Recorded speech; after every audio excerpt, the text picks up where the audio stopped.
Hoy día mirando para afuera, uno no piensa todavía en las sequías y los problemas que nos puede traer la niña, pero este es el minuto justamente para prepararse.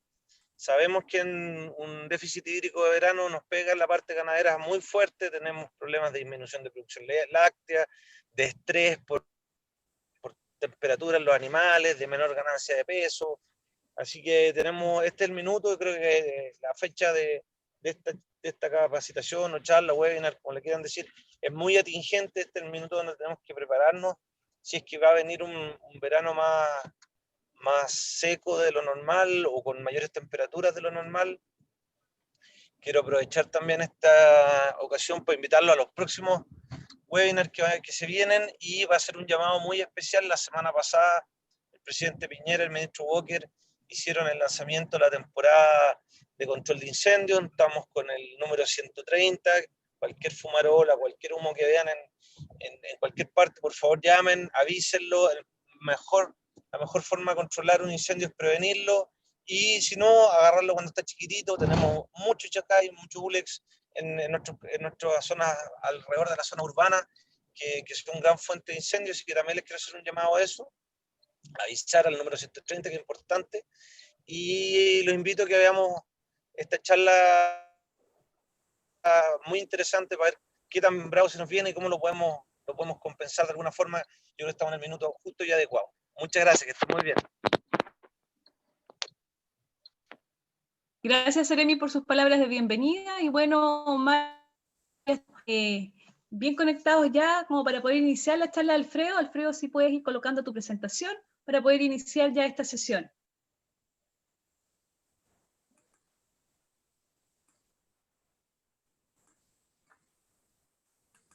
Recordarles también que pueden hacer sus consultas en el chat, y dejamos, por supuesto, los micrófonos abiertos para Alfredo Torres de INEA Remegue, quien nos va a preparar para este evento Niña, cómo enfrentarlo en los predios ganaderos en primavera-verano.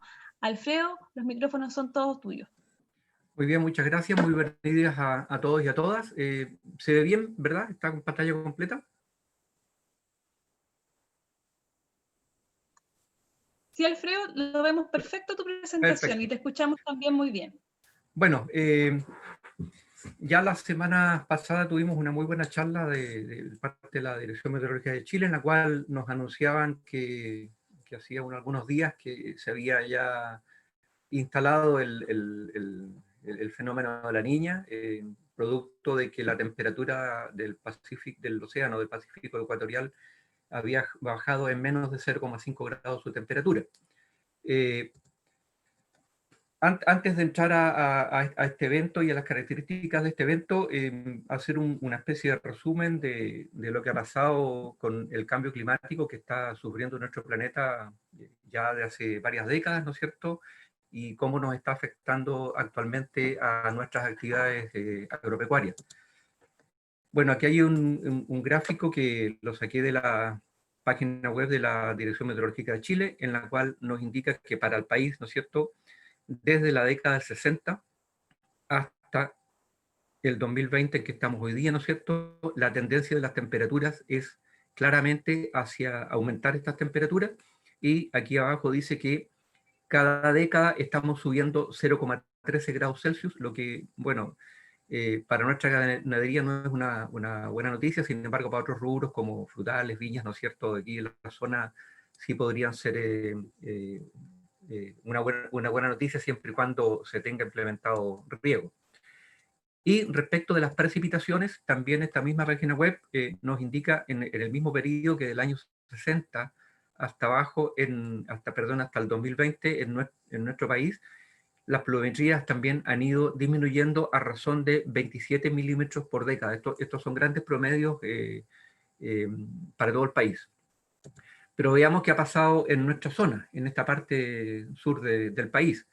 Estos datos los saqué de la estación meteorológica de INEA Remegue, que tiene 43 años ya de registros, y podemos ver que desde la década del 70 hasta hoy día tenemos exactamente la misma tendencia de disminución de las precipitaciones. Hace 40 años atrás teníamos un promedio de 60 milímetros de precipitación. hoy día tenemos un promedio de 24, o sea, hoy día en enero o en febrero nos está lloviendo menos de la mitad que lo que llovía hace 40 años atrás. Y esta tendencia continúa, ¿no es cierto? Va a ser cada vez más complicado, por lo tanto, no solo tenemos que pensar en qué nos va a traer el evento Niña este año, sino que la inmensa mayoría de nuestros veranos son secos y tienen déficit y producen un déficit, ¿no es cierto?, de agua para nuestras praderas fundamentalmente y algunos de nuestros cultivos suplementarios. Por lo tanto, esto hay que tenerlo bastante claro. Por eso yo en la semana pasada en las charlas de Meteo Chile preguntaba qué promedio usamos, porque no sacábamos nada con quedarnos con este promedio nostálgico de 60 milímetros hace 40 años, sino que más bien habría que usar para nuestra realidad lo que pasa en los últimos 10 años, que son 24 milímetros. Bueno, el promedio de todo este periodo es de 40, entonces yo creo que no tenemos que usar ni el 60, ni el 40, ni menos el 60, sino que asumir que nuestro promedio es de 24 y probablemente siga disminuyendo. ¿Cómo van las condiciones de clima en lo que va de este año 2020? También los datos los saqué de la estación meteorológica de Inierremehue, en la cual nos indica de que la temperatura media del aire estuvo en torno al promedio en el mes de enero, un poco bajo el promedio en el mes de febrero, ya un poco superior también, un poquito más de 1 grado en el mes de marzo, y después llegando al otoño-invierno tuvimos un otoño-invierno bastante bueno, ya que las temperaturas en abril fue superior al promedio, en mayo fue similar, en junio fue superior al promedio. Curiosamente en junio, que deberían caer como 7 heladas, este año no cayó ninguna helada, por lo tanto fue un otoño, entrada al invierno bastante bueno para la ganadería. Sin embargo, en el mes de julio se nos vino abajo la temperatura, en agosto también y un poco en septiembre, lo que ha provocado que el rebrote de nuestras praderas estén con tasas de crecimiento inferiores a lo esperado para este periodo de fines de invierno y principios de primavera. ¿Qué ha pasado en este mismo periodo con las pluviometrías? Bueno, las pluviometrías, en enero tuvimos una pluviometría inferior al promedio, pero al promedio histórico, pero muy parecido al promedio de los últimos 10 años, por lo tanto no podríamos decir que pasó algo distinto que lo que ha venido ocurriendo en los últimos 10 años. En febrero incluso tuvimos una pluviometría superior, ¿ya? En marzo, inferior a lo histórico. En abril, un poco inferior, pero ya en abril no es tema desde el punto de vista de nuestras praderas y nuestros cultivos alimentarios, que lleva un poco menos, ¿ya? Porque estamos ya con bajas temperaturas, con baja evapotranspiración y evaporación de agua, ¿no es cierto? Por lo tanto, no nos afecta tanto nuestras praderas y nuestros cultivos. En mayo fue un mes también de bastante baja pluviometría. Sin embargo, junio y julio nos recuperamos y llovió bastante más del promedio histórico de los últimos 43 años. Pero ojo que ya aquí en agosto vemos que la pluviometría de nuevo se nos está viniendo en baja cantidad, lo mismo que en septiembre, y esto se ha prolongado a los 13 días que llevamos de octubre. La última lluvia efectiva de este periodo que tuvimos fue el 29 de septiembre, o sea, hace 2 semanas, y esta fue de 19,7 milímetros. ¿Por qué yo digo lluvia efectiva? Porque una lluvia de ese nivel logra infiltrar en el suelo y logra ser aprovechado por las plantas. Lluvias como las que hubo posteriormente de 2, 3 milímetros por día, eso se evapora en el día, por lo tanto no tiene ningún efecto respecto de recuperar nuestro nivel de humedad del suelo. Bueno, en los próximos 10 días, ¿qué es lo que va a pasar? Solo van a caer 10,3 milímetros, y esta información la saqué de la página web de Noruega, del Centro Meteorológico IR.NO, ¿ya? Y obviamente para la localidad de Osorno. Por lo tanto, 2,3 milímetros en los próximos días significa que vamos a sumar 25 días desde la última lluvia efectiva. Por lo tanto, tenga que ver o no el fenómeno Niña, hasta el momento se nos está viviendo una primavera bastante seca. Y como las temperaturas están incrementándose en los últimos 2 días, aquí nosotros al menos llegamos prácticamente a los 20 grados. Por lo tanto, con una gran evapotranspiración, y eso indica que este inicio de primavera se nos está complicando. Ya en 1 o 2 semanas más, probablemente vamos a empezar a observar las especies de nuestra pradera permanente, con algún grado de estrés por falta de agua.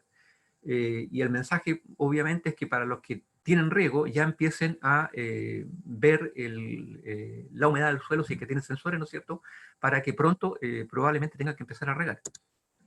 Bueno, evento Niña y el pronóstico trimestral que trae para nuestra zona.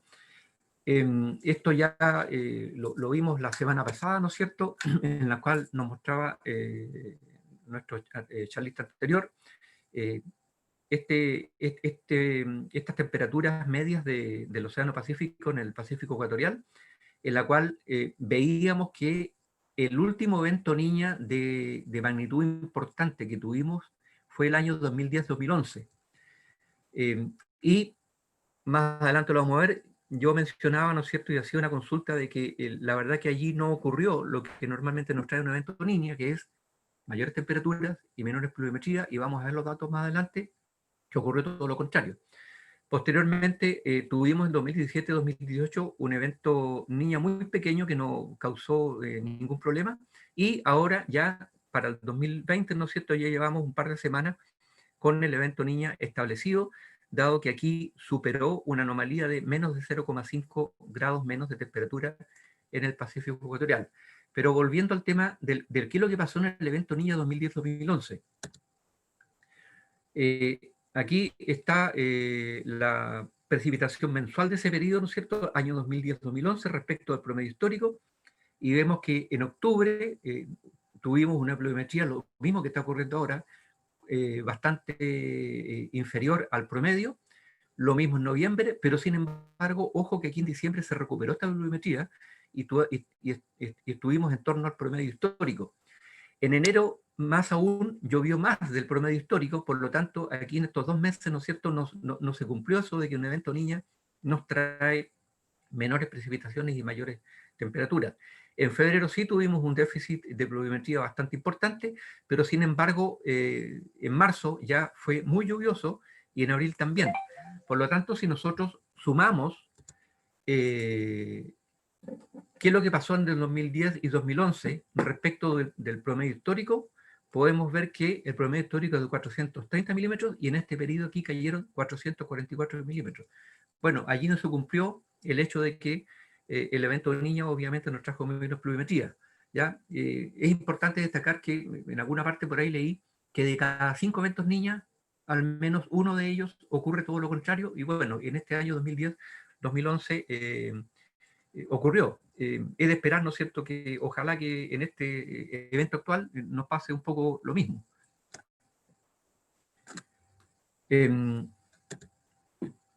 En este mismo periodo, 2000-2011, ¿qué pasó con la temperatura media? En octubre tuvimos una temperatura al revés de lo que nos debería traer un evento Niña, inferior al promedio histórico, en noviembre inferior al promedio histórico, en diciembre inferior y en enero inferior. O sea, gran parte de la primavera y el verano, al revés de lo que debería ocurrir en un evento Niña, en que tenemos más temperatura, aquí tuvimos menos temperatura. Y en febrero una temperatura en torno al promedio. En el mes de marzo, de nuevo, bajo el promedio, de abril bajo el promedio. Por lo tanto, en temperaturas tampoco se cumplió lo que se pronosticaba para esa fecha respecto de que deberíamos tener menos temperatura. Si uno saca los promedios del periodo 2010-2011 con un evento Niña encima, ¿no es cierto?, fue de 12,8 grados, siendo que el promedio histórico es de 13,4. O sea, de nuevo, incluso tuvimos temperaturas más bajas que lo pronosticado. Respecto de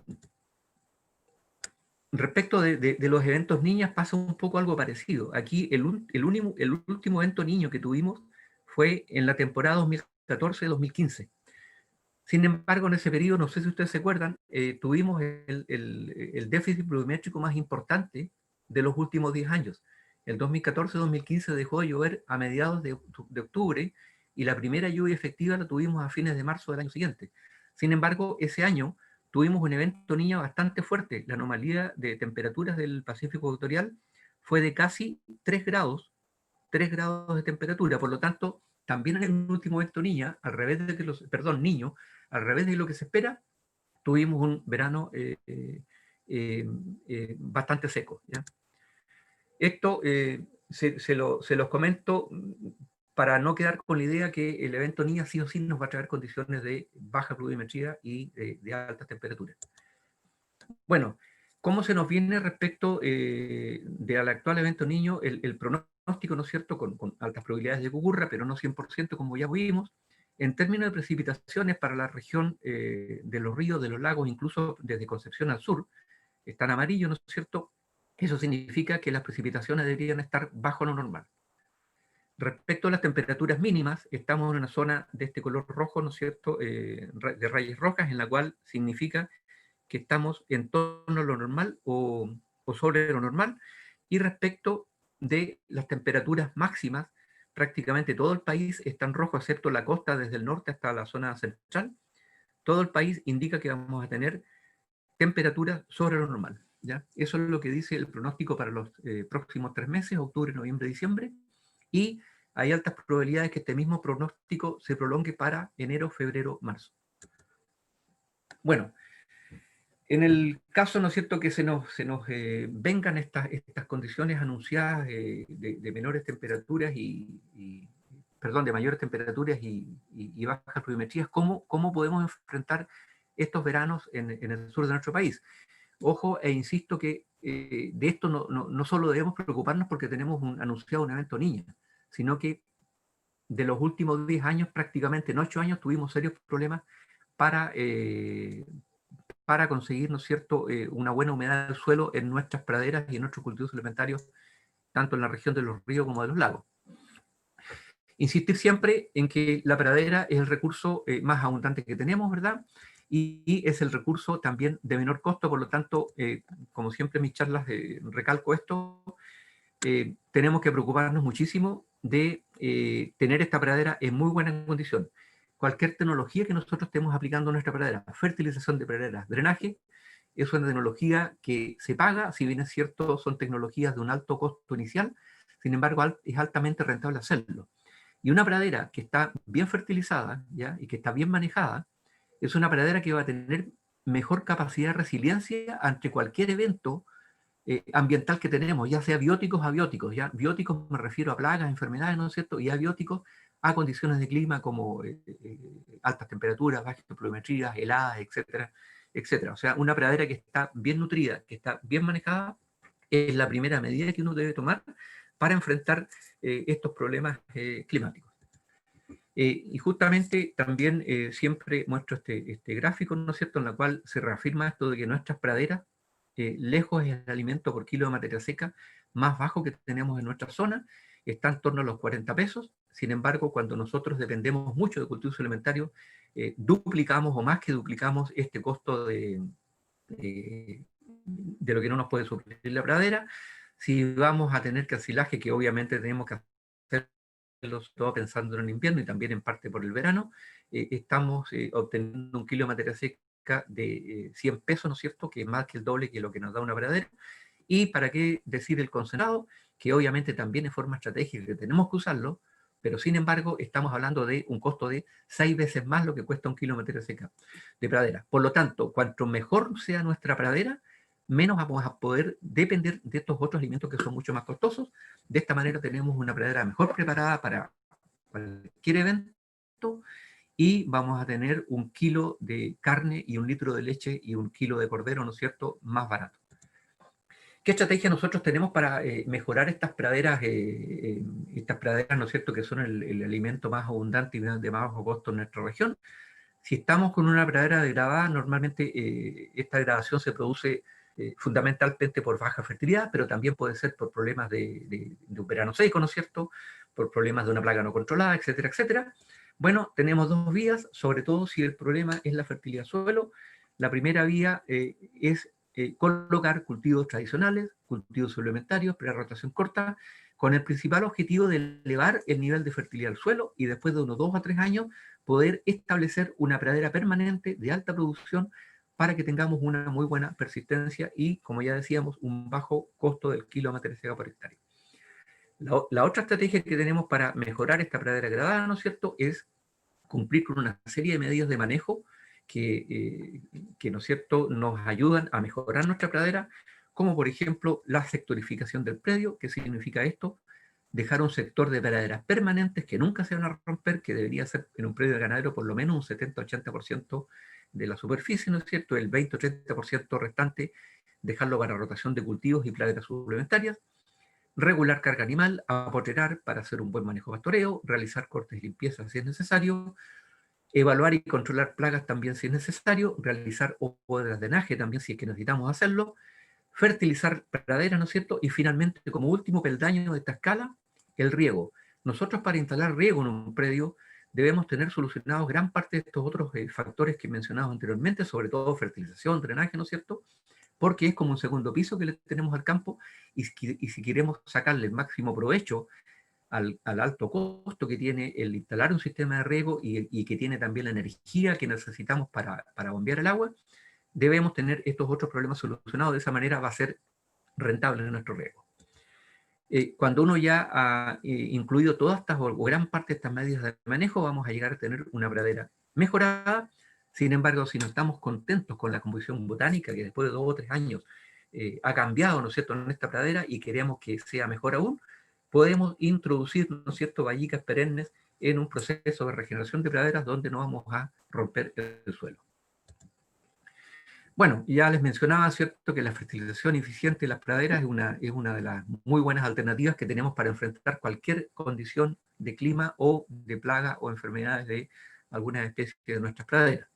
Y también este gráfico generalmente lo menciono, en línea hace unos ya varios años atrás, el colega Enrique Cíbal hizo este trabajo en el cual midió el margen bruto por hectárea cuando se fertiliza una pradera.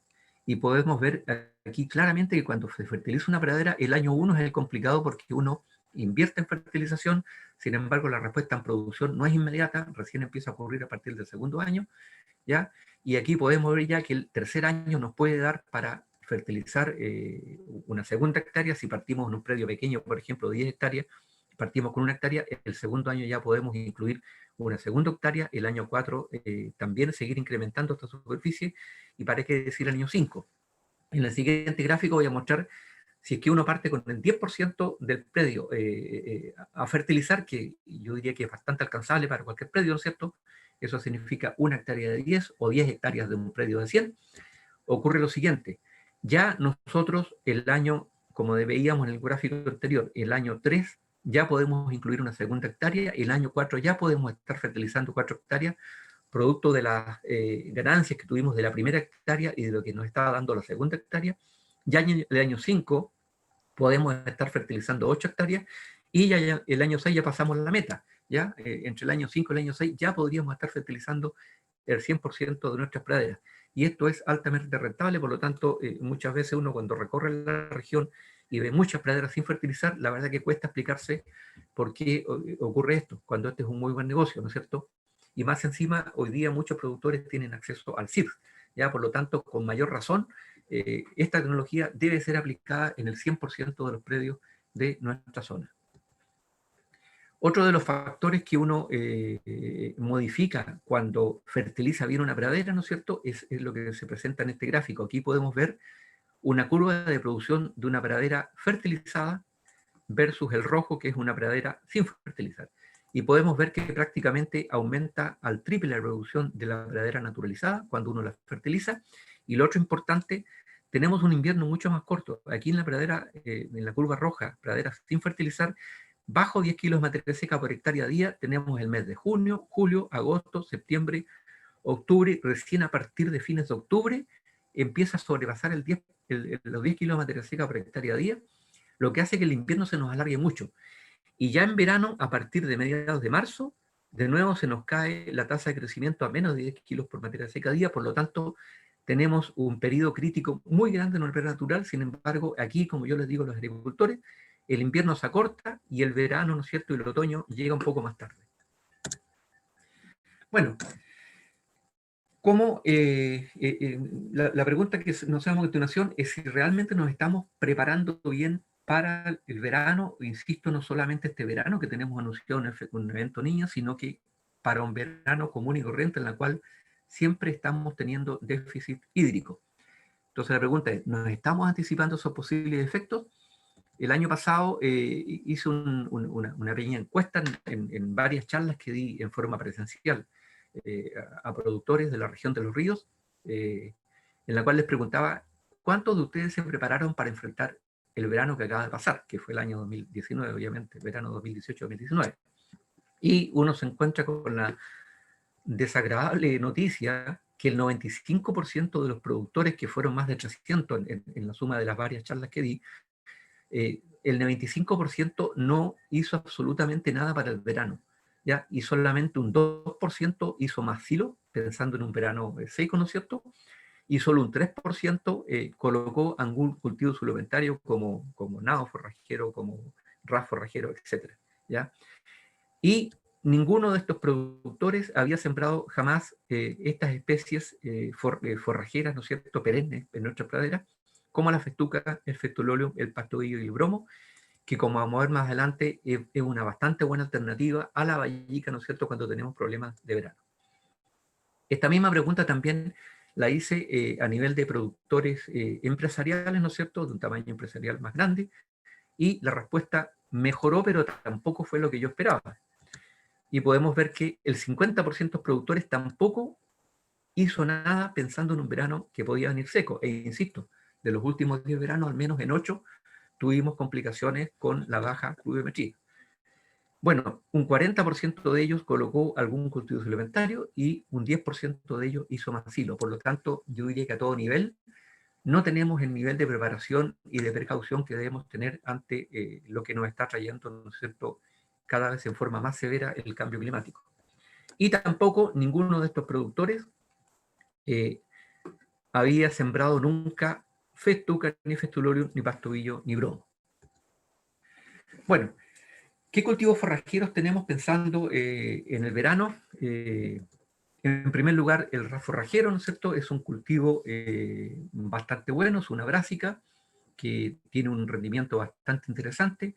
Yo he medido los ensayos hechos aquí en Remegue alrededor de 14 toneladas de materia seca por hectárea, y cuando uno deja después de la utilización, ya sea por pastoreo o por soiling, un residuo de unos 10 o 15 centímetros, tenemos un rebrote por ahí por el mes de abril, ¿no es cierto?, de 3 toneladas más. Por lo tanto, es una alternativa bastante interesante, pensando fundamentalmente en nuestros bovinos.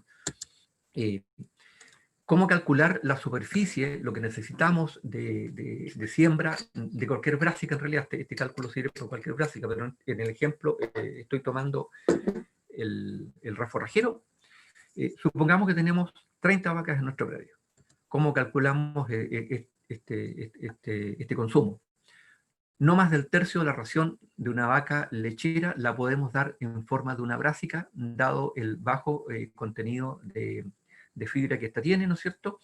Por lo tanto, de los 15 kilos diarios de materia seca que en promedio consume una vaca de 500 kilos que produce 10 litros de leche, no más de 5 kilos deben provenir de una brásica. Por lo tanto, 30 vacas multiplicado por los 5 kilos, necesitamos diariamente 150 kilos de materia seca por hectárea para estas 30 vacas. Si consideramos un periodo de suplementación en el verano de 75 días, necesitaríamos 11.250 kilos de materia seca para estos 75 días y para estas 30 vacas. Como la eficiencia de utilización está alrededor de un 80%, ¿no es cierto?, dividimos los 11.250 por 0,8 y nos da que necesitamos para estas 30 vacas, para 75 días, 14.000 kilos de materia seca totales. Como ya les decía anteriormente, en promedio un rendimiento de ras forrajero, ¿no es cierto?, de 14 toneladas. Eso significa que para estas 30 vacas necesitaríamos una hectárea. Esta forma de cálculo obviamente es para cualquier especie forrajera suplementaria que estemos sembrando, ya sea para verano, para invierno, ¿no es cierto?, y para cualquier especie animal. Ya es la forma de saber cuánto tenemos que sembrar. Consumo, ¿cómo realizamos el consumo de ras forrajero? Y en general esto también es común para todas las brásicas. Como ya les decía, no más de un 30% de la ración debe provenir de este tipo de alimento, y debemos comenzar con no más allá de 2 kilos por día, por animal, hasta completar los 5 kilos en un periodo de 2 semanas para que haya un acostumbramiento del rumen, ¿no es cierto?, a este nuevo alimento. dar fibra efectiva, ya por el bajo nivel de fibra que tienen las brásicas, ya, y dar pasto seco, dar ensilaje, ¿no es cierto? Limitar el tiempo de consumo, no más de 3 horas, ya, animales sin hambre, idealmente pastorear con cerco eléctrico y hacer franjas anchas y cortas y ojalá 2 frentes para que nuestro avance diario sea lo más pequeño posible, de manera de no perder mucho material por pisoteo. También deberíamos estar cambiando, ojalá, 2 veces al día el cerco eléctrico y con esto lograr eficiencia de utilización alta. Bueno, la otra alternativa que tenemos para el verano son los nabos forrajeros, ¿verdad? Que es un cultivo que depende un poco más de la lluvia, de la pluviometría. El raps no tanto, es un poquito más tolerante al déficit hídrico. Sin embargo, el nabo forrajero produce 10-12 toneladas con un verano promedio. Sin embargo, con un verano seco tiene algunos inconvenientes bastante complicados. Vamos a hacer después un análisis más en detalle de lo que pasa con esos rendimientos en un verano húmedo y un verano seco. Aquí a continuación les muestro la otra alternativa de la alfalfa, que siempre también en mis charlas lo menciono. Me llama mucho la atención que en nuestras regiones de los ríos y los lagos, hace 15 años atrás teníamos 10.000 hectáreas de alfalfa. ¿Ya? Hoy día no pasa más allá de 300, 400 hectáreas según una apreciación muy general que hago. Y eso para mí fue algo absolutamente negativo para nuestra ganadería. Cuando yo le preguntaba a los productores por qué habían dejado de colocar alfalfa, y habían dicho que, bueno, muchos me decían por moda, porque llegó el nabo forrajero y todo el mundo siembra nabo forrajero y por eso nosotros cambiamos la alfalfa por el nabo forrajero. Bueno, la alfalfa, todos ustedes saben, ¿no es cierto?, es un cultivo, es la reina de las forrajeras, es un cultivo de una muy alta producción de verano. En el año calendario estamos midiendo rendimiento de sobre 20 toneladas de materia seca por hectárea, sin riego, ¿verdad?, con una muy buena calidad en proteína, ¿no es cierto?, y una muy buena capacidad de soportar el déficit hídrico de verano, que es lo que vamos a pasar a ver en el próximo cuadro, en el cual comparo alfalfa y nabo forrajero, que bueno, el nabo fue el que reemplazó, como digo yo, a la alfalfa desde hace ya 15 años aproximadamente. Bueno, les hablaba que durante el evento Niña que tuvimos en 2014-2015, ya a pesar de que se nos decía que iba a haber un verano muy lluvioso, fue al revés, fue el verano más seco que tuvimos en los últimos 10 años. ¿Y qué pasó con los nabos en esa oportunidad? En vez de rendir 12 toneladas, me di rendimiento de 3 a 4 toneladas, o sea, redujo su rendimiento apenas a un 25%. Sin embargo, los mismos ensayos que tenían en ese verano de alfalfa, en vez de 20 toneladas, rindieron 16, o sea, rindió un 80% de lo que rinde en un verano promedio. Por lo tanto, claramente la alfalfa está mucho mejor preparada para un verano con déficit hídrico, ¿no es cierto? La alfalfa tiene una profundidad de raíz en la masa radicular más importante, de al menos 1 metro de profundidad, e incluso en algunos cortes de camino, en alguna oportunidad, me tocó medir raíces de alfalfa a una profundidad de hasta 5 a 6 metros.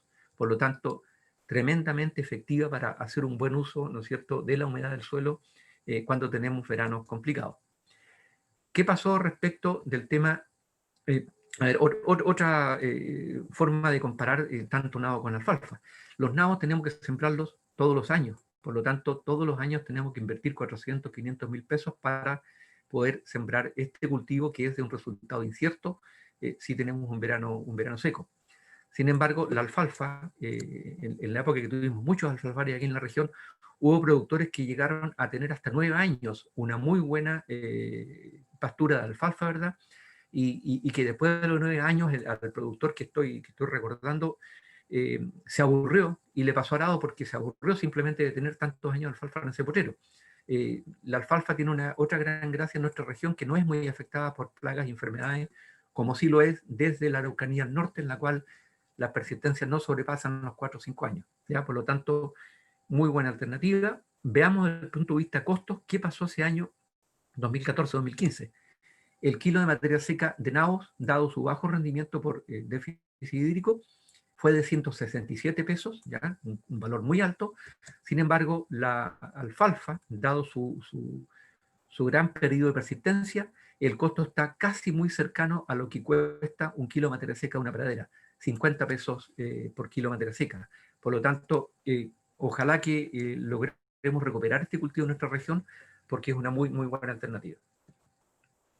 Bueno, otro de los cultivos también que se prestan muy bien para producir en todo el año, pero fundamentalmente en condiciones de déficit hídrico de verano, es la chicoria.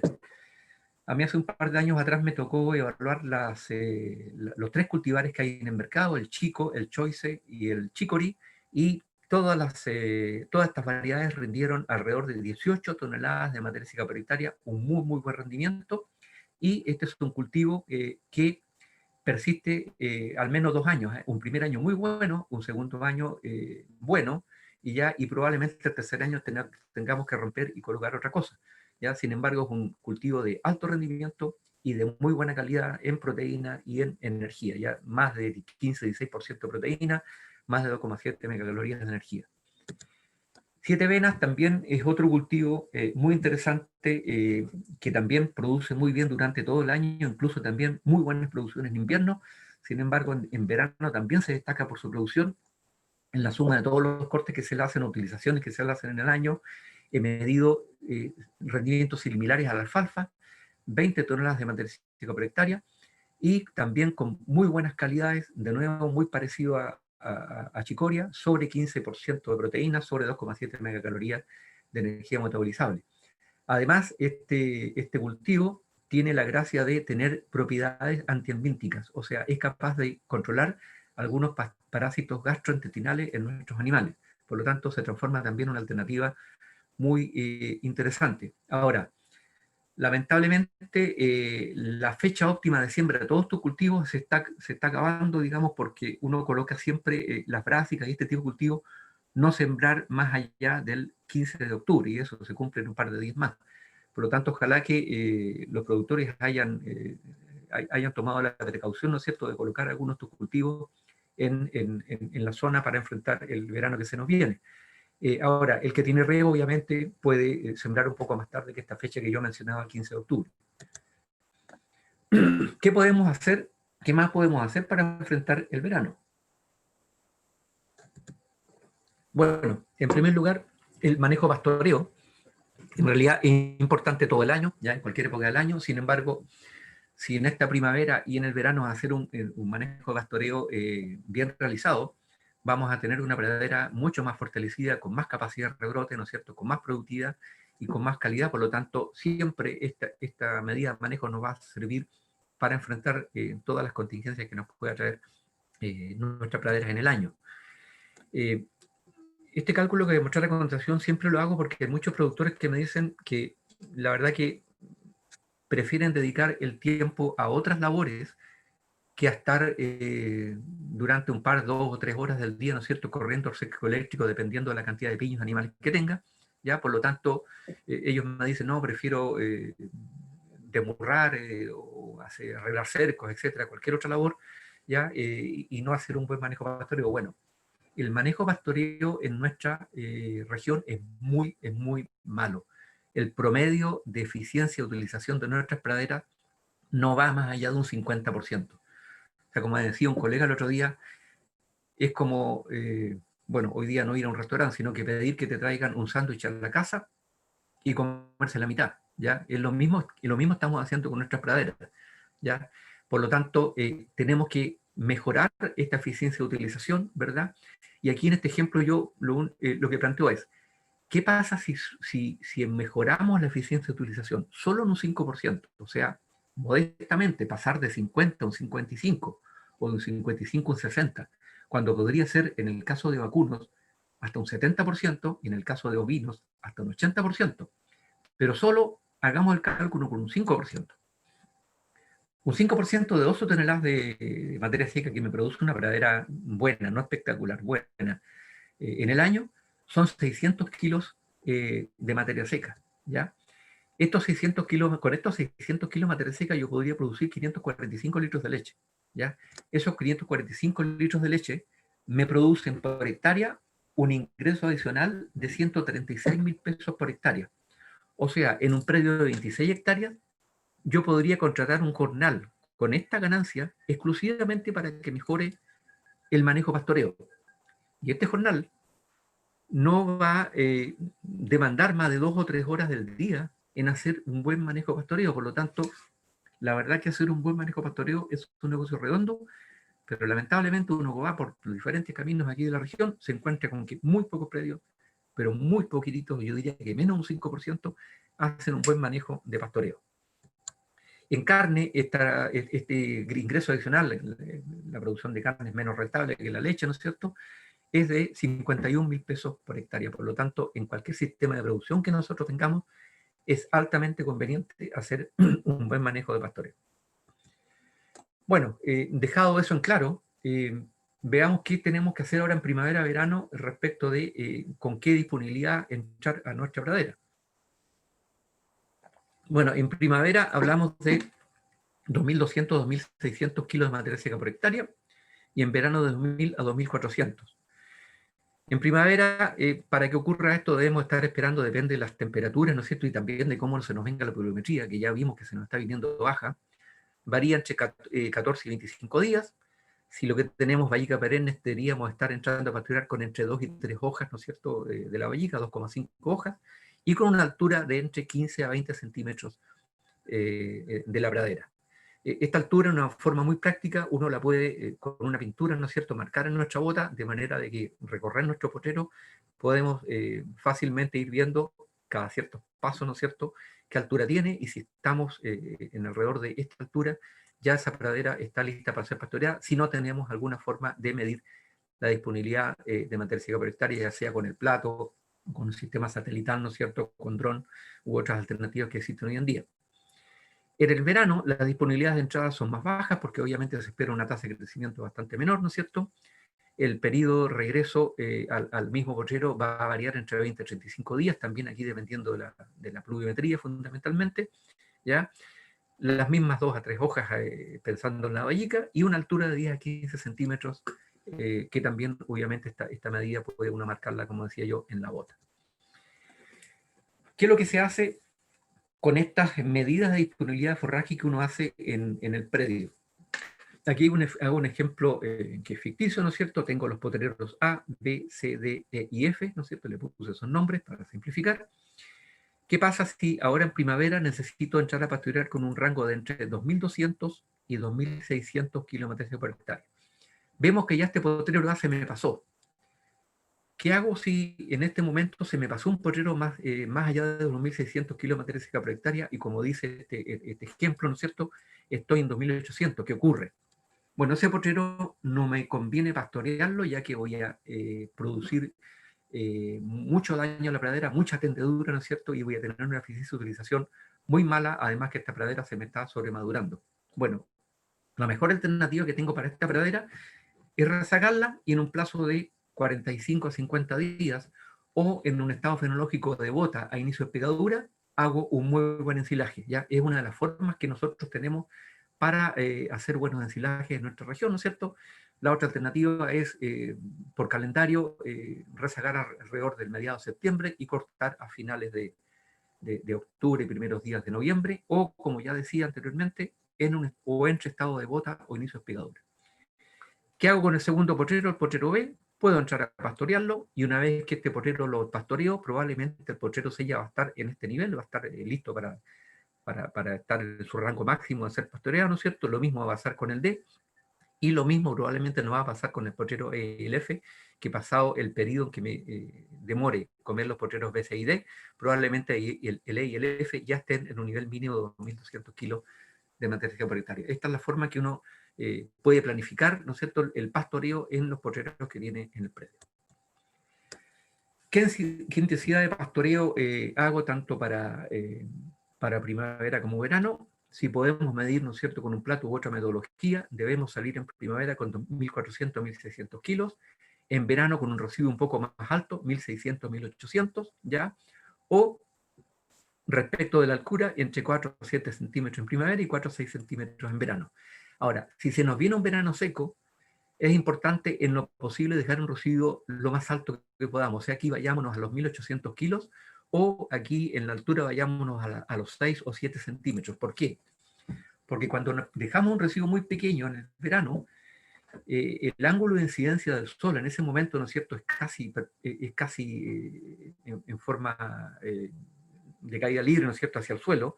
Por lo tanto, tenemos mayores posibilidades de que tengamos una mayor evaporación de agua. No solo vamos a tener una alta evapotranspiración de parte de la planta, sino que vamos a tener una mayor evaporación de agua dado la incidencia de rayos del sol en suelo desnudo, ¿ya? Por lo tanto, por eso es importante dejar un residuo alto si se nos viene seco. Lo que no es fácil de lograr, digamos, porque se supone que nos va a faltar alimento. Bueno, aquí hay un ejemplo de cómo debemos manejar el residuo si estamos en condiciones normales, ¿verdad? Un residuo de este tipo no es ningún problema dejarlo en condiciones normales, de pluviometría normal, y lo mismo en esta foto que tengo acá al lado, que la saqué hace unos años atrás, que me tocó ir a visitar predios y centros de investigación en Nueva Zelanda, en la cual ellos no tienen ningún problema en dejar este residuo, y el rebrote de la pradera en esta condición es muy bueno. ¿Cómo calculamos la franja de pastoreo? ¿Ya? Bueno, hagamos un ejemplo en el cual tenemos 20 vacas, ¿no es cierto? Y si estas vacas están 100% dependiendo de nuestra pradera, ¿verdad? En esta época, en octubre, donde ahí tenemos buenas tasas de crecimiento, octubre, parte de noviembre, si es que nos sigue cayendo agüita, ¿verdad? Podemos perfectamente sustentar hasta 20 litros, hasta una vaca de 20 litros diarios, ya solo con pradera, una buena pradera, obviamente. ¿Qué pasa si estos 15 kilos de materia seca, ¿no es cierto?, los multiplico por 20, necesito por día 300 kilos de materia seca para hasta 20 vacas. Si, como veíamos en el cuadro anterior, entramos con 2.600 kilos en primavera y salimos con 1.400 kilos, tenemos para consumir 1.200 kilos de materia seca por hectárea, dividido por los 300 kilos diarios que necesitamos para las 20 vacas, nos da que por hectárea necesitamos 4 franjas, ¿ya? La hectárea, ¿no es cierto?, mide 10.000 metros cuadrados, dividido por las 4 franjas, tengo que darles diariamente a estos animales 2.500 metros cuadrados de pradera. ¿Qué significa esto? Siguiendo con el ejemplo, si tengo un potrero de 100 por 100 metros, dividido por 4, ¿no es cierto?, me da que tengo que tener un avance diario de 25 metros. O sea, mi hectárea me la voy a construir en 4 días, ¿no es cierto?, y cada día avanzo 25 metros en este ejemplo en el cual tenemos un potrero de 100 por 100 metros. Bueno, otro tema importante para enfrentar este tipo de contingencias es el riego. Dado los antecedentes que les mostré al principio, en la cual el cambio climático nos trae cada vez menos pluviometría, ¿no es cierto?, la verdad que todos los productores ganaderos en nuestra región deben pensar seriamente en regar, ¿ya? Indudablemente, para regar hay que tener ciertas condiciones, ¿no es cierto? Como ya les decía, tener las praderas bien manejadas, bien fertilizadas, bien drenadas, buen manejo pastoreo, etcétera, para sacarle el máximo provecho a este riego, ¿ya? El riego tiene un costo, como decía anteriormente, bastante alto, por lo tanto hay que tener todo eso bastante corregido. Las alternativas que tenemos para regar aquí en nuestra región, ¿no es cierto?, más importantes son el sistema de tazones, ya el Caline o el Irripol, que es una muy buena alternativa, de un costo que está bastante al alcance de muchos productores. También tenemos la alternativa aquí del pivote central, que es un costo y una inversión inicial más alta, pero también es una buena opción, ¿verdad? Aquí tenemos una foto de la zona precordillera de Pucón, en la cual aquí se estaba regando con Caline, ¿no es cierto?, con praderas en pleno verano con muy buena producción. Aquí muestro una foto de un productor de la zona de Payaco, en la cual con el sistema de carrete, él riega este sector del predio, ¿no es cierto? Y aquí se puede ver en marzo del año pasado cómo estaba el potrero adyacente, en la cual no alcanzaba a llegar con el riego, ¿no es cierto?, absolutamente sin crecimiento y con muy mala calidad, ¿no es cierto?, el remanente que hay ahí de forraje. Cuando instalamos el riego, bueno, ya lo decíamos, cuando tenemos prácticamente todos los problemas de nuestra pradera solucionados.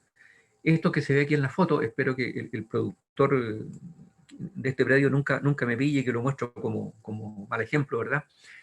Aquí está su arranque de agua, ¿verdad? Él tenía riego, sin embargo, podemos ver que no tenía solucionados los problemas de drenaje. Esta foto es del año pasado, del mes de agosto, ¿ya? Obviamente esto no podemos hacerlo porque es un mal negocio. Y si ustedes pueden ver esta otra foto, aquí se ven sus líneas con los tazones, ¿verdad?, en el potrero. Sin embargo, los problemas de drenaje eran bastante serios. Bueno, ¿qué otra forma tenemos para enfrentar lo que probablemente se nos venga, ¿no es cierto?, de un verano seco y también de un invierno, ¿no es cierto?, del próximo año, que puede ser más complicado de lo común, ¿verdad? Bueno, la confección de ensilaje de muy buena calidad, ¿no es cierto?, es una muy buena alternativa para no solo pensar, como decía, en el invierno, sino que también en el verano.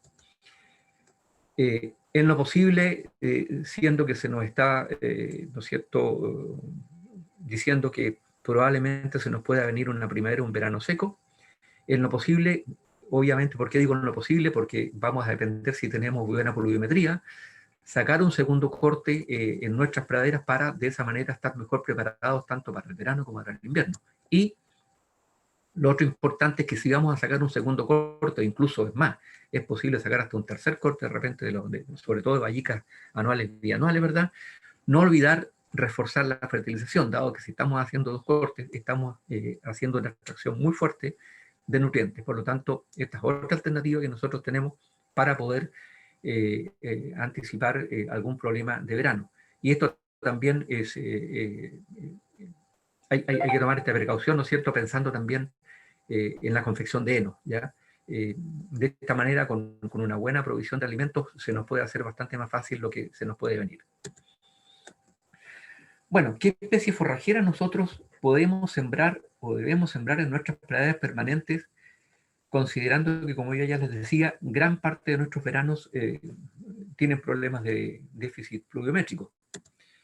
Bueno, ya veíamos, ¿no es cierto?, este cuadro anteriormente en el cual nuestras precipitaciones vienen bajando, y aquí les voy a mostrar en qué década Elinia introdujo la vallica perenne en nuestra región. Como ustedes pueden ver aquí, en la década del 70, Elinia introdujo la vallica nui, ¿ya? Y obviamente en esos años era una extraordinaria alternativa. Sin embargo, en la medida que estas precipitaciones se nos vienen abajo, nuestras vallicas perennes cada vez tienen un desempeño productivo mucho más bajo, ¿no es cierto? Lo que nos hace tener que pensar seriamente en otras alternativas forrajeras, además de la vallica. Bueno, las vallicas perennes, ¿no es cierto?, para nosotros es bastante común y por eso domina nuestras praderas permanentes. Tiene muy buenas características como su agresividad al crecimiento, su gran capacidad para magollar, alto rendimiento, resistente al pastoreo intenso, buena persistencia, resistente al pastoreo, adecuado de distribución estacional, buena palatabilidad, buena calidad bromatológica, buena resistencia a algunas enfermedades, crece muy bien en mezcla con trébol blanco, tiene una buena producción de semillas, lo que hace el costo del kilo de semillas sea más bajo, ¿no es cierto? Ensilajes de muy buena calidad y es muy lactogénica, o sea, tiene una muy buena capacidad de transformar pasto a leche. Por lo tanto, todas estas buenas características de la vallica, obviamente la mayoría de ellas permanecen, sin embargo, hay algunas en las cuales últimamente han estado flaqueando un poco. Buena persistencia. Antiguamente teníamos vallicas que nos duraban tranquilamente 7, 8 años, incluso un poquito más. Sin embargo, hoy día las nuevas variedades de vallica perenne, de repente no podemos sacarle más de 4 o 5 años buenos, ¿ya? Por lo tanto, estamos teniendo algún problema con la persistencia, entre otras por nuestros veranos más secos, ¿no es cierto? Y también porque probablemente las variedades que se están produciendo hoy día son de una persistencia más corta. También, claro, se menciona por ahí que es buena, es resistente a plagas y enfermedades. Bueno, Lichnotus bonariense no es un gran problema debido a que hoy día tenemos muy buenos hongos endófitos que lo controlan.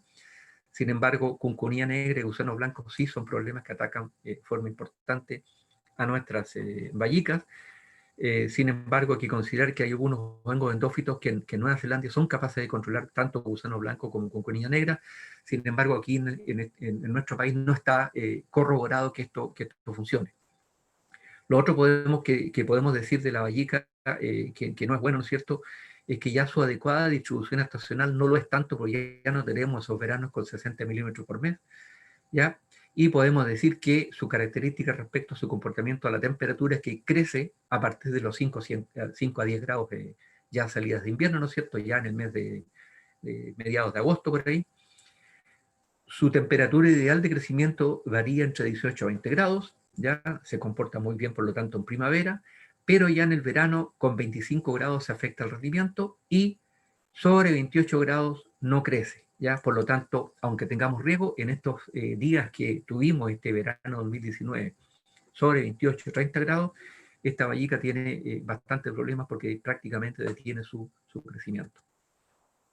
Y el otro gran arma de la vallica perenne, ¿no es cierto?, es la distribución de sus raíces. Aquí vemos un gráfico en el cual mostramos dónde está el mayor volumen de raíces de nuestra vallica perenne, y podemos ver que entre 0 y 5 centímetros de profundidad tenemos el 70% de las raíces, y entre 5 y 10 centímetros de profundidad tenemos el 10% o el 12%, perdón, por ciento de las raíces. Por lo tanto, si sumamos cuántas raíces tenemos entre 5 y 10, perdón, entre 0 y 10, tenemos más del 80% de las raíces. Eso hace que esta especie sea poco tolerante, ¿no es cierto?, a los déficits hídricos de primavera y de verano.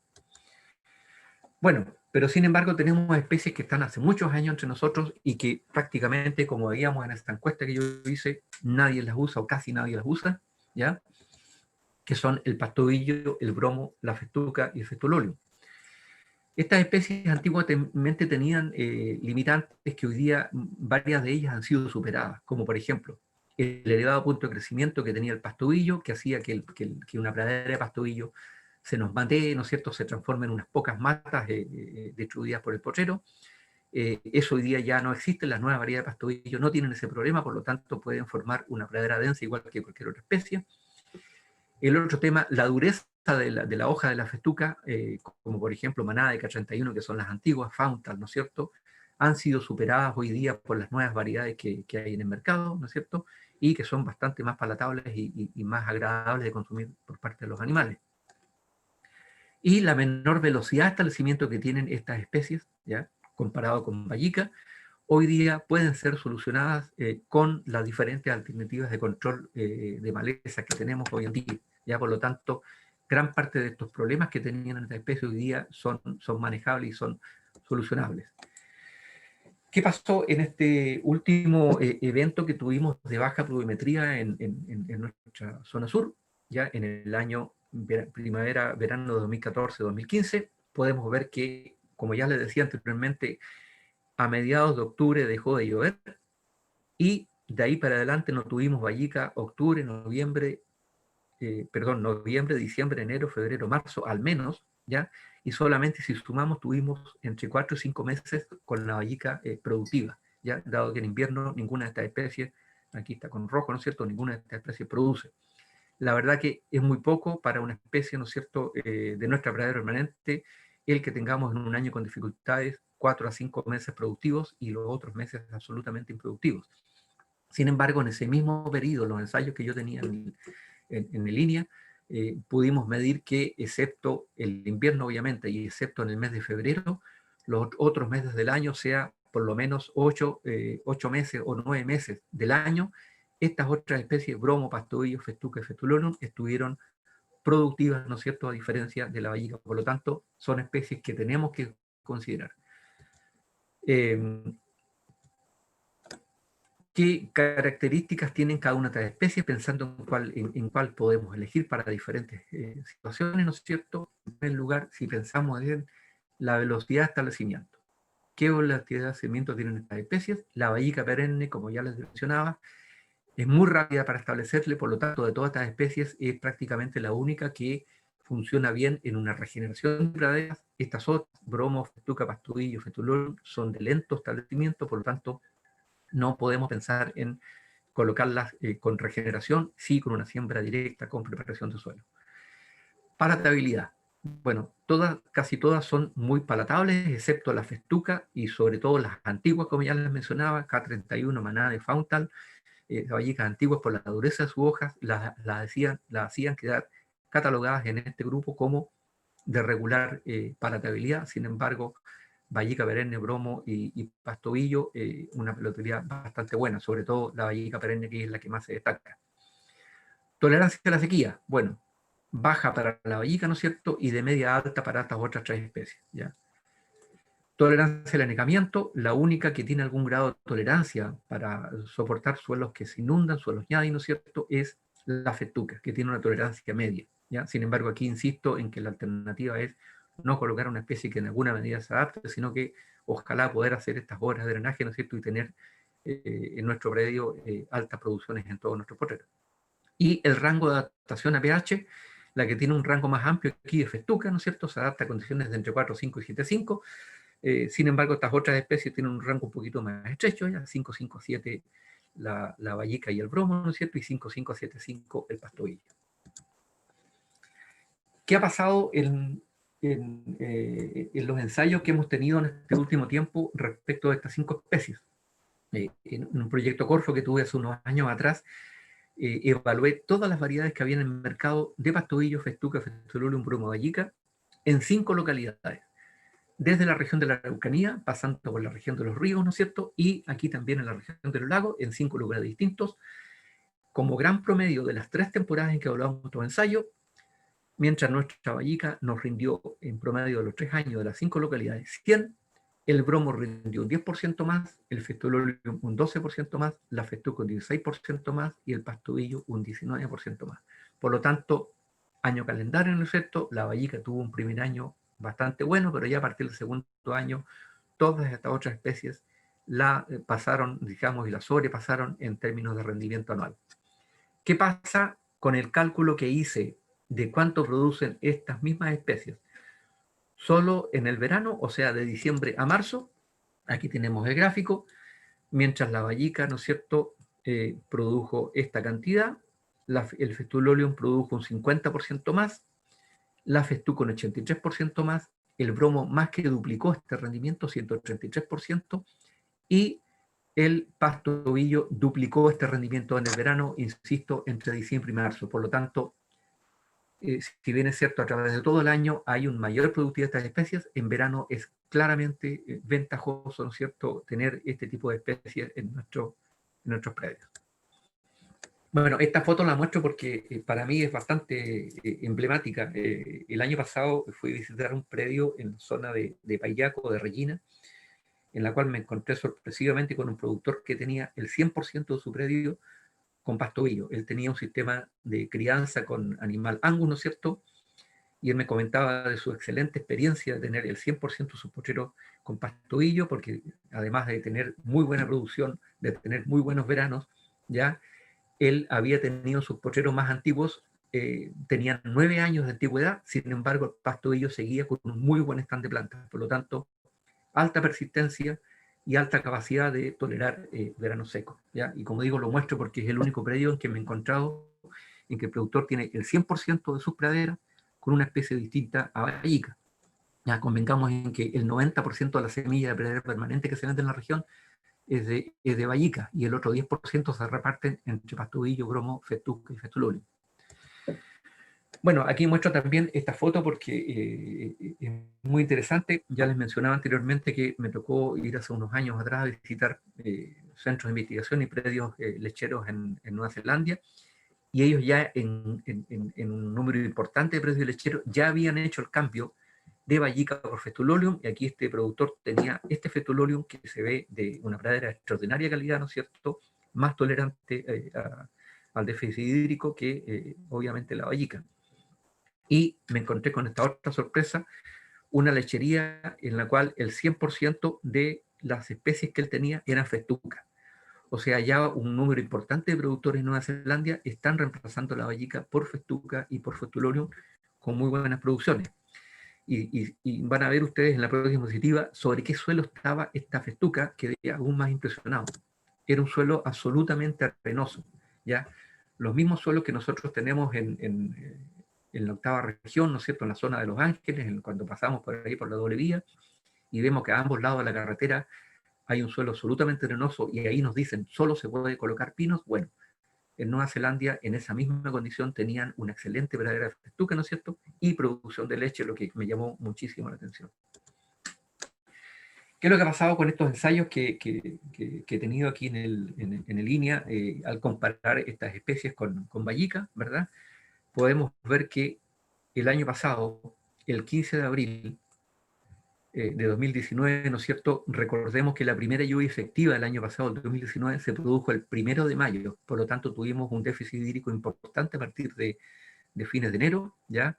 Y podemos ver cómo estaba la Vallica en ese ensayo, absolutamente seca, y los espacios que dejan, ¿no es cierto?, son colonizados por malezas, ¿ya? Por lo tanto, no era lo mejor que teníamos en el ensayo. Sin embargo, en esa misma fecha, 15 de octubre, habiendo tenido un déficit pluviométrico importante, la festuca se mantiene en muy buen nivel, ¿no es cierto?, produciendo durante el verano. Algo parecido con el bromo, ¿verdad?, en la misma fecha, ¿verdad?, comparado bromo con Vallica, y algo parecido también con el pastobillo, en la cual una vez que esta pradera de Vallica, ¿no es cierto?, rebrota, gran parte de los espacios ya fueron ocupados por malezas, en la cual la única forma que tenemos de sacarles es aplicar algún producto químico, ¿verdad?, lo que es un costo adicional, y por lo tanto nos complica el tema de la rentabilidad. Sin embargo, el pastobillo sin ningún problema. Y lo otro es que, producida la primera lluvia efectiva, esta pradera de pastobillo o festuca o bromo parte prácticamente de inmediato. A la semana, a los 10 días ya uno ve un rebrote importante. Sin embargo, en la Vallica, como partimos prácticamente de cero, y prácticamente de las reservas de carbohidrato que tiene la Vallica y no de las hojas presentes que no estaban, nuestro rebrote se atrasa por lo menos al doble del periodo en el cual rebrota un pastobillo, bromo o festuca. Bueno, esta próxima diapositiva que voy a mostrar la pongo porque la encuentro también que es una anécdota. El otro día buscaba en qué informativo empieza a hablar de este tema. Y la verdad es que tiene una antigüedad de al menos 15 años. Por lo tanto, 15 años transmitiendo esto sin ningún efecto, la verdad que es un poco frustrante. Y le voy a mostrar esta anécdota. En el diario Uchal del día 6 de abril del año 2019 sale este artículo en la cual dice agricultores expertos destacan las ventajas de introducir forrajeras resistentes al calor o falta de lluvia. ¿Por qué lo destaco? Porque don Dieter Konos, que es un productor lechero muy conocido aquí en esta parte del país, ¿no es cierto? Él colocó 30 hectáreas de pastobillo, ¿no?, en su lechería hace unos años atrás, y dijo, esto me salvó el verano, ¿ya? Ahora, ¿por qué él puso pastobillo? Porque una de las 5 localidades o ensayos que les mostraba fue en su predio. Por lo tanto, él se convenció porque lo vio, ¿ya? Vio la Vallica, vio la festuca, vio el pastobillo, vio el fetulolo, vio el bromo, ¿ya? Y por eso reaccionó de esta manera. Y obviamente que el mensaje es, no podemos esperar que en cada predio, ¿no es cierto?, hagamos estos ensayos para que el productor se convenza de que esta es una buena alternativa. Por lo tanto, este testimonio que sale aquí en el diario de Dieter Konos es tremendamente importante porque él, incluso en producción de leche, ¿no es cierto?, menciona que fue una muy buena opción el haber sembrado estas 30 hectáreas de pastobillo. Aquí no quise hablarle en detalle de las diferentes variedades de las 5 localidades en las cuales probamos estas especies. Sin embargo, está en este boletín. Yo le voy a enviar el link a Mario junto con la charla para que ustedes tengan este boletín en la cual están los resultados de producción y el ranking de producción de cada una de estas especies, de cada una de las variedades para las 5 localidades en las cuales se probaron, ¿cierto?, entre la región de la Araucanía y la región de los lagos. Así que esto se lo quedó debiendo. Es el boletín, por si acaso, número 226 de línea. Bueno, pero la experiencia nos dice, ¿no es cierto?, que por mucho tiempo vamos a seguir usando nuestras vallicas perennes. Por lo tanto, ¿qué consejos podemos hacer respecto de cómo seguir usando estas vallicas perennes? En primer lugar, siempre y cuando dispongamos de riego, ¿ya? O estemos en alguna zona de la precordillera andina en la cual el déficit hídrico de verano impacta menos que en el llano central y mejor aún, ¿no es cierto?, que la precordillera de la costa, donde el verano es bastante más complicado. Por lo tanto, estas son las alternativas que tenemos hoy día para seguir usando nuestra vallica perenne, ¿ya? Es importante también destacar que las vallicas perennes ya a partir de la década del 90, en la cual empezamos a tener los problemas con el gorgojo argentino, las vallicas, ¿no es cierto?, están viniendo con hongos endófitos, ¿ya?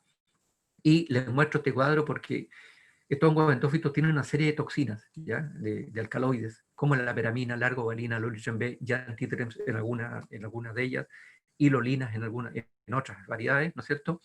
Podemos ver que nuestro hongo endófito tradicional, que ojo, es el que hoy día viene con la variedad Nui, ¿ya?, que antiguamente determinábamos que nos producían problemas por estrés, por calor, ¿no es cierto?, como es la ergovalina, o temblor en las vacas, ¿no es cierto?, por el Olitren B. Ojo que la única variedad que hoy día está trayendo estos alcaloides que son nocivos para nuestro ganado es la Vallica Nui. Todas las otras variedades que tenemos hoy en día traen otros hongos endófitos. El R1, el NEA2, el R5, el Endo5.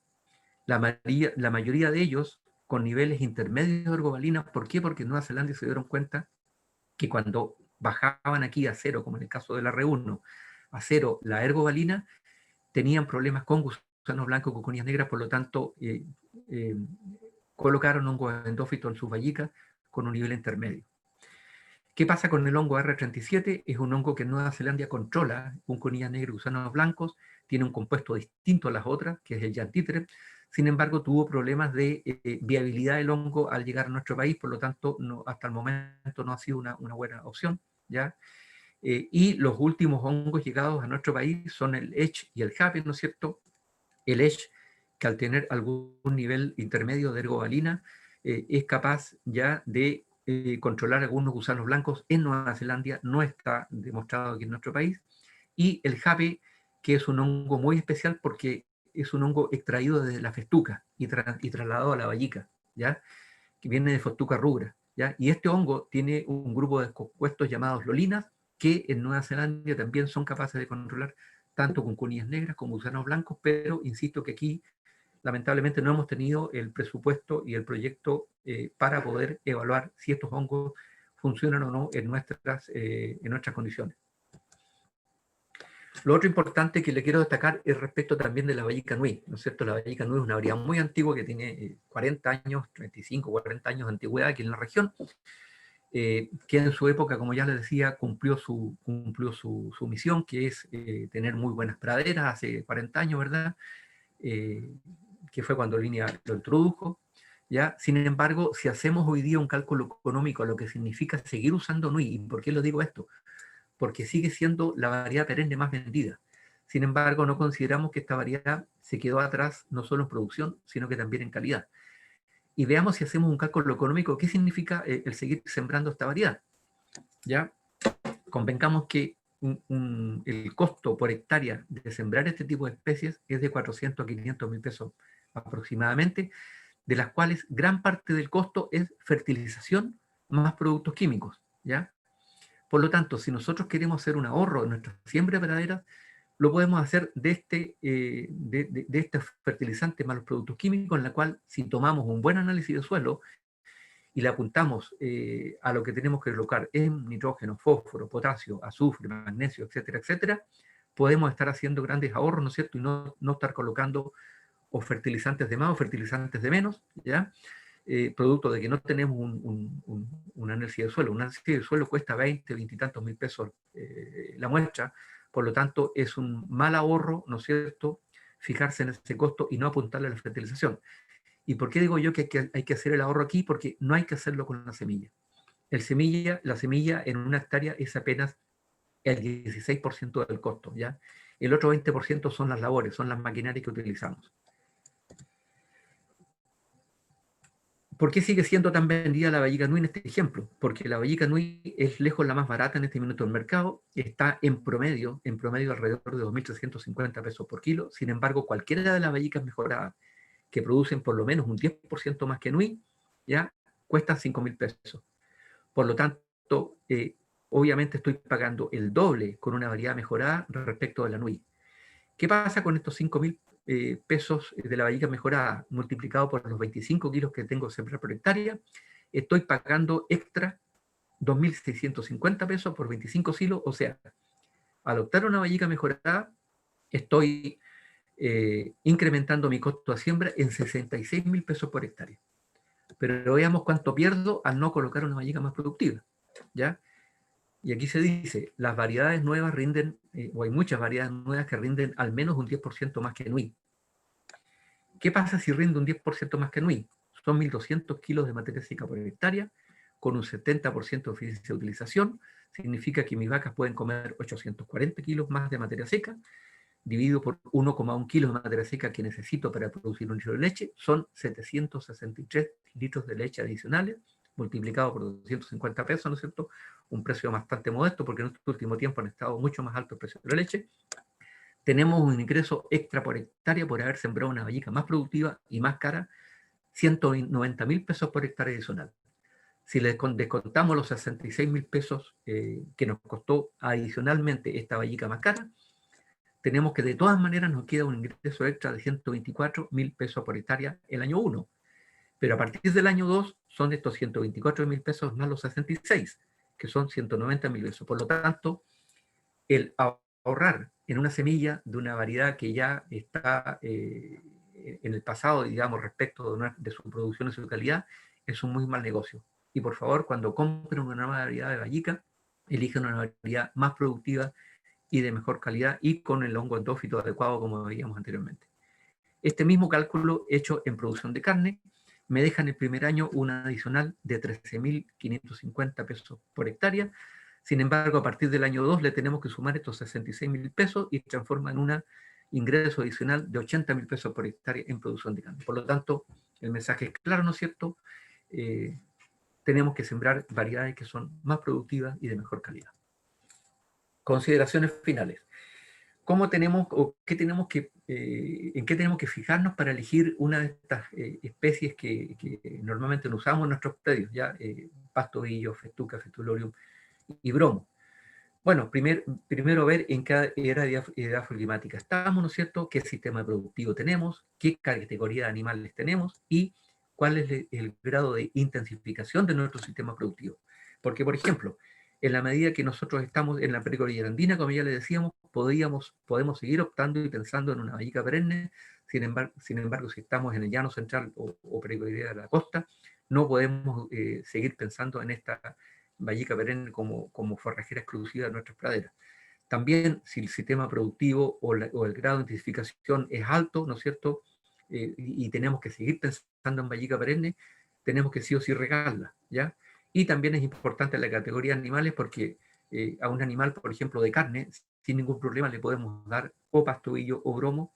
Sin embargo, si estamos pensando en producción de leche, podemos incorporar hasta el momento festuca, fetulolium, como se hace en Nueva Zelanda, ¿no es cierto? Y esperar un tiempo para ver si qué respuesta tienen los ensayos que actualmente hay en producción de leche con pastobillo y con bromo.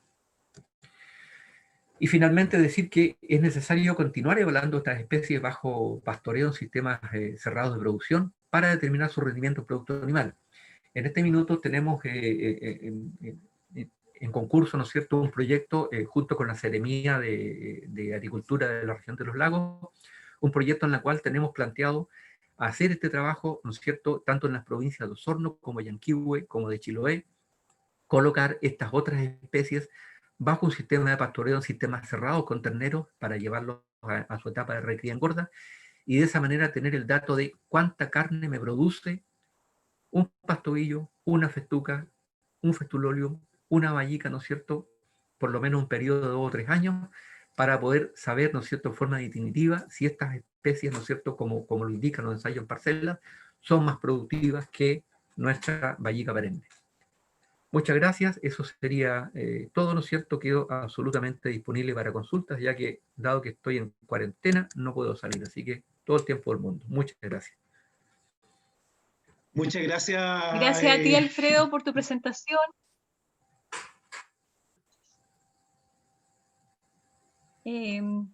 Por ahí Mario también está hablando sobre lo interesante que fue la información que nos diste para esta nueva temporada. Mario, si comenzamos con la ronda de preguntas. Ya, Daniel, excelente, mira. La primera consulta la realiza Luis.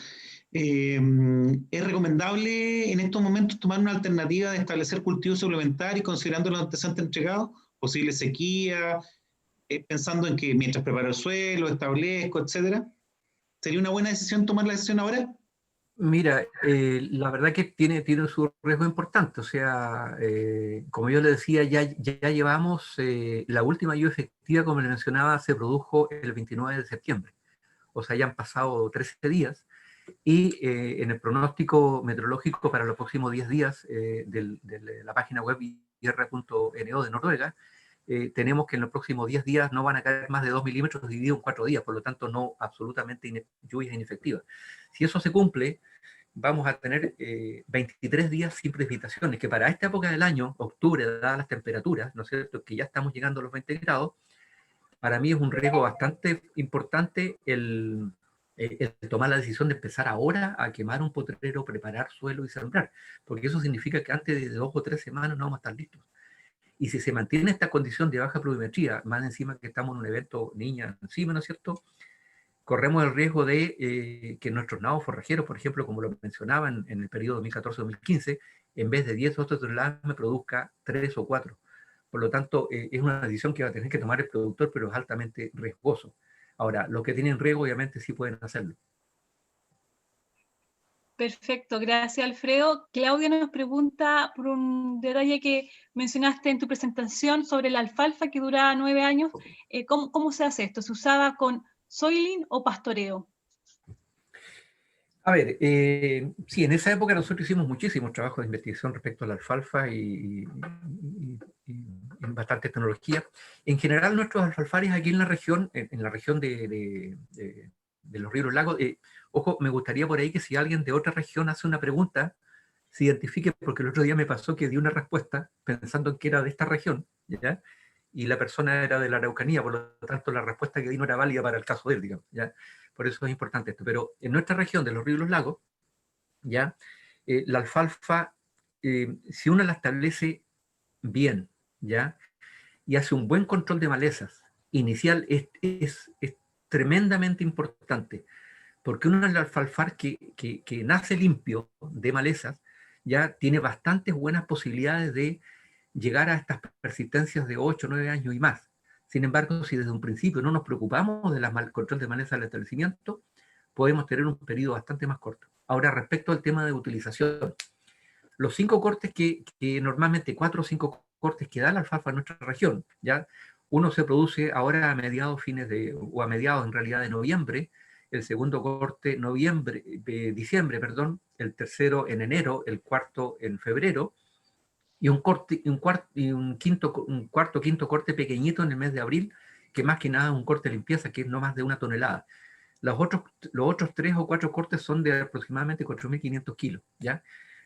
Ahora, uno de esos cortes, como se nos produce en noviembre, periodo en el cual tenemos disponibilidad de pradera por todos lados, en la época que hicimos la investigación se nos transformaba en una complicación. ¿Qué hacemos con el corte de noviembre? ¿Ya? Que en el fondo nos sobra. Bueno, ese corte se destinaba a ensilaje, lo que no fue fácil porque una leguminosa no tiene buenas características para tener un buen ensilaje, debido a que tiene bajo contenido de carbohidratos solubles, por lo tanto no buenas características de fermentación. Pero después de hacer varios ensayos, ¿qué es lo que determinamos? Que si uno hace de la alfalfa, ese corte de noviembre, un premarchitamiento, más el colocarle un aditivo biológico, teníamos un ensilaje de alfalfa bastante bueno, ya que los animales se lo comían sin problema. Sin embargo, sigue siendo un ensilaje con baja energía, con alta proteína, pero sin embargo, con estas 2 medidas, premarchitamiento más aditivo biológico, lográbamos tener un buen ensilo. Ahora, los otros 4 utilizaciones normalmente son de pastoreo, o eran de pastoreo cuando teníamos harta alfalfa aquí en la región. Ahora, nosotros también hicimos ese ensayo. ¿Qué pasa si manejamos o bajo pastoreo o bajo soiling un alfalfar? Bueno, bajo soiling teníamos el doble de persistencia, ¿ya? Obviamente que porque bajo pastoreo teníamos daños a la corona por pisoteo, por lo tanto ese alfalfar persistía la mitad que cuando se hacía soiling. Entonces esa es la diferencia, yendo a la pregunta, ¿no es cierto?, que se produce en pastoreo versus soiling en alfalfa. Gracias, Alfredo. Mira, Iván de la región de Los Ríos acota algo referente a lo anterior. Mira, dice, ¿no crees que otro motivo importante en el desplazamiento de la alfalfa que hacías tu mención tiene que ver con el efecto dormancia, es decir, la estacionalidad que tiene la alfalfa en producción de forraje? Además que el pastoreo directo era contraindicado, como lo acabas de mencionar, y su posibilidad de ensilar era baja dada la dificultad de ejecución. ¿Esto ha cambiado según tu parecer? Sí, mira, a ver, respecto del tema del pastoreo, bueno, ya un poco respondí esa pregunta, ¿no es cierto? No es que esté contraindicado el pastoreo en alfalfa, sino que obviamente, como decía anteriormente, en los ensayos que nosotros hicimos aquí en la localidad de San Pablo, nos indicaron que la persistencia se acortaba a la mitad. O sea, en vez de tener un alfalfar bajo soiling, por ejemplo, durante 9 años, el alfalfar no duraba 4,5 a 5 años, ¿ya? Pero sigue siendo 4,5 a 5 años, sigue siendo muy bueno. O sea, dada esa persistencia y dado el alto rendimiento de la alfalfa, si nosotros dividimos esas producciones por el costo que significa establecerla y mantenerla, sigue siendo un forraje bastante económico, de no más allá de 60 pesos por kilo de materia seca, por lo tanto, es una buena alternativa. Respecto a la dormancia, claro, nosotros aquí usamos alfalfas dormantes, dormancia 4 o 5, dado que nuestros veranos son muy crudos, ¿no es cierto? Muy húmedos, muy bajas temperaturas, por lo tanto, si tenemos una alfalfa de menos dormancia, ya como se hace en la zona central, tendríamos serios problemas, sobre todo con enfermedades. Por lo tanto, nuestro alfalfar, por esas circunstancias, acortaría su persistencia. Ya por lo tanto, tenemos que permanecer con esa dormancia. Ahora, si el productor me dice, pero pucha, desde el mes de mayo hasta el mes de septiembre no produce nada. Bueno, yo vi experiencias muy interesantes en un productor en la cual él, a fines de marzo, principios de abril, regeneraba esta alfalfa con una vallica de rotación corta y tenía una muy buena productividad de invierno, ¿ya? Y al llegar la primavera, obviamente perdón, la alfalfa, la alfalfa ponía, perdona, pero el otro día me pasó que quedé hablando solo en una charla y por no contestar el llamado que me estaban avisando que se me cayó el sistema. Por eso tengo el teléfono abierto. Bueno, siguiendo con el tema de la alfalfa, ¿no es cierto? El tema de la dormancia, ¿no es cierto? Este productor logró regenerar todos los años regeneraba esta pradera y tenía muy buenas producciones de invierno, ¿no? Con esta vallica anual o bianual. Por lo tanto, es una alternativa a la falta de producción en ese periodo. Ya, por lo tanto, yo creo que con esas indicaciones está un poco contestada la pregunta, ¿verdad? Alfredo, hay una consulta personal, ahí el tema clave es el aluminio, ¿no? En la alfalfa. Sí, de acuerdo. Bueno, a todo esto puedo hablar más de una hora de la alfalfa, ¿no es cierto? Con todos los detalles que tenemos que tomar en cuenta para sembrarla bien y manejarla bien, ¿ya? Por lo tanto, queda ahí la charla disponible si algún día la necesitan. Sí, la alfalfa, ¿no es cierto? Perdón, se me fue la onda. Repíteme la pregunta. No, el tema del aluminio. Aluminio, de acuerdo. Ya, una de las cosas que tenemos que solucionar sí o sí es el alto contenido de aluminio que tenemos en nuestro suelo. La alfalfa, dentro de nuestras especies forrajeras, es la más intolerante a la toxicidad por aluminio en el suelo. Ya las raíces sufren, ¿no es cierto?, de nuestras especies forrajeras, de todas, pero sobre todo la alfalfa con la toxicidad por aluminio. Por lo tanto, tenemos que llevar esta saturación de aluminio de los niveles que normalmente lo encontramos 8, 10, 12 y más por ciento, ¿no es cierto?, a menos de 1, ¿ya? Y eso se logra con rangos de entre 2 y 4 toneladas de cal por hectárea aproximadamente. Si es que tenemos un pH 5,5, 5,6, tenemos que llevarlo a un pH cercano a 6. Y eso, como te digo, dependiendo del suelo, dependiendo del pH, puede significar entre 2 y 4 toneladas de cal por hectárea. Lo que es un costo importante, pero es por única vez, ¿ya? Por lo tanto, el año de establecimiento de la alfalfa tiene un costo bastante alto. Podemos estar hablando de 800.000 pesos, 1.000.000 de pesos por hectárea. Sin embargo, si vemos su larga persistencia, este costo, ¿no es cierto?, se diluye y se transforma en una alternativa muy, muy interesante. Perfecto, Gracias. Alfredo. José Antonio Alcázar, de Sago, pregunta sobre el manejo de pastoreo con especies bromo, festuca y ovillo, si puedes profundizar en los criterios de entrada y de salida. Sí, indudablemente no es lo mismo manejar una vallica, ¿no es cierto? Y muchas gracias por la pregunta, Antonio. Saludos, recibe mi saludo. A ver, voy a ir hacia este viaje que hice a ver este tipo de praderas en Nueva Zelanda, en la cual ellos, a pesar de que manejan muy bien sus praderas, ¿ya? Ellos le decían al productor, mire, partan manejando la festuca, ¿no es cierto?, como una pradera de vallica.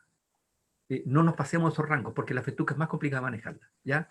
partan manejando una caballica y en la medida que se vayan acostumbrando, vayan haciendo el pastoreo en forma más intensiva. ¿Eso qué significa? Entrar con menos disponibilidad que los 2.200, 2.600 kilos de materia seca que les mencionaba para la vallica delante, ¿verdad? Entrar con disponibilidades inferiores, ¿ya? Para no permitir que esta vallica esta festuca se me sobremadure y tenga problemas de palatabilidad. Por lo tanto, el primer concepto es entrar con menor disponibilidad. Y la salida la disponibilidad de salida es aproximadamente muy parecida a la vallica, o sea, para primavera entre 5 y 7 centímetros, ¿ya? Eso sería para vallica. Algo parecido tendría que hacerse para el caso del pastoillo del bromo. Ahora, obviamente, en eso, si estas especies se nos transforman en una instancia importante en nuestra región, obviamente vamos a tener que iniciar proyectos de manejo de utilización, ¿no es cierto?, manejo de pastoreo y de corte. Vamos a tener ensayos con ensilaje, por cierto, cómo se comporta la festuca en ensilaje, ya cómo se comporta hasta otras especies en ensilaje. O sea, en la medida que se transformen en una especie importante, vamos a tener que empezar a hacer investigación para contestar todas estas preguntas. Pero un poco yendo a la pregunta de José Antonio, sería eso, ya entrar con menos disponibilidad en la festuca y salir con una disponibilidad parecida a la vallica. Gracias. Alfredo, mira, Luis de Calbuco nos pregunta lo siguiente: en pequeños agricultores, ¿no es mejor una vallica Nui por su rusticidad y considerando persistencia? ¿Qué cantidad de años considera para el cálculo de las variedades de vallica? ¿Cómo es eso, lo de cantidad de años? No me quedó claro. Me da la sensación que pregunta la persistencia en el tiempo del cultivo de la vallica. Ya, mira, el tema de la vallica Nui, bueno, yo ya lo mencionaba, es una variedad que se quedó atrás en el tema de rendimiento, se quedó atrás en el tema de calidad y se quedó atrás también en el tema de palatabilidad, ¿ya? Si ustedes, no sé si se han agachado a tantear un poco una pradera vallica Nui, es un poquito más duro la hoja que las vallicas actuales. Por lo tanto, aunque sea pensando en un pequeño productor, yo sugeriría que pensemos en variedades de mejores características. No olvidar que la vallica Nui, como ya le decía, cuando trae el hongo endófito, lo trae el hongo endófito tradicional, el que tiene orgovalina, el que tiene el origen B. Pero también podemos recibir una partida de vallica Nui sin hongo endófito. La verdad que como hoy día está liberada y no se controla, la vallica Nui viene con niveles de hongo endófito de entre 0 y 70%. Por lo tanto, si viene con 0, quedamos desprotegidos del Lichenium vulnariensis, y si viene con 70, quedamos con riesgo de tener problemas de toxicidad en los animales. Por lo tanto, yo insistiría en cambiar esta variedad, ¿ya? Por una de mejores características. Ahora, desde el punto de vista nutricional, desde el punto de vista qué cantidad de nutrientes necesitan, son prácticamente los mismos, ¿ya? No hay una diferencia entre fertilizar una vallica Nui y una vallica nueva, ¿ya? Por lo tanto, desde ese punto de vista, yo no pienso que sea más rústica. O sea, si queremos sacarle el máximo rendimiento, también vamos a tener que superar los 20 partes por millón de fósforo, los 200 partes por millón de potasio, los 20 partes por millón de azufre, ¿ya? Y el miliequivalente de magnesio, ¿ya? Por lo tanto, yo insistiría en que una variedad que debe ser reemplazada.